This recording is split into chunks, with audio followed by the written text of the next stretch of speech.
சப்பாத்திக்கு நல்லா டேஸ்ட்டாக ஒரு தொக்கு தக்காளி தொக்கு பார்த்துர்லாமாங்க. யம்மியாக இருக்கும். கண்டிப்பாக ட்ரை பண்ணி பாருங்கள். வடை சட்டியில் வந்து எண்ணெய் ஊற்றிக்கலாங்க. எண்ணெய் காய்ஞ்ச பிறகு கடுகு உளுத்தம் பருப்பு போட்டுக்கலாம். 2 பச்சை மிளகா கீரி ஆட் பண்ணியிருக்கேன். 2 பெரிய வெங்காயம் நல்லா பொடி பொடியாக அரிஞ்சு போட்டுக்கலாம். பொடி பொடியாக அரிஞ்சு போட்டால் நம்ம சாப்பிட்றப்ப நல்லா க்ரன்ச்சியாக நல்லா டேஸ்ட்டாக இருக்கும். இதை நல்லா வதங்கிறதுக்காக உப்பு ஆட் பண்ணிக்கலாங்க. உப்பு ஆட் பண்ண பிறகு கொஞ்சம் நல்லா வதங்கிடும். அப்போ வந்து மஞ்சத்தூள் சாம்பார் தூள் வந்து ஆட் பண்ணிக்கலாங்க. வேறு எந்த மசாலாவும் தேவையே இல்லை. சிம்பிளாக டக்குன்னு பண்ணிடலாங்க. இது நல்லா வதங்கின பிறகு 2 தக்காளி வந்து நான் மிக்ஸி ஜாரில் வந்து அரைச்சி வச்சுருக்கேங்க. அதை வந்து ஆட் பண்ணிக்கலாம். நீங்கள் அரிஞ்சு போட்டிங்கன்னா கொஞ்சம் லேட் ஆகும். அதனால் அப்புறம் அந்த மிக்ஸி ஜார்லேயே ஒரு 1/2 கப் தண்ணி ஊற்றிக்கலாங்க.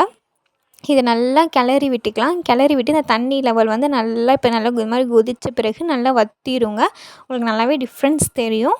அவ்வளோதான், சூப்பரான சப்பாத்திக்கு ஒரு சைட் டிஷ் ரெடி ஆயிடுச்சுங்க. கண்டிப்பாக ட்ரை பண்ணி பாருங்கள். இந்த வீடியோ பிடிச்சிருந்தா லைக் பண்ணுங்கள், ஷேர் பண்ணுங்கள், மறக்காமல் சப்ஸ்கிரைப் பண்ணிக்கோங்க. பாய்.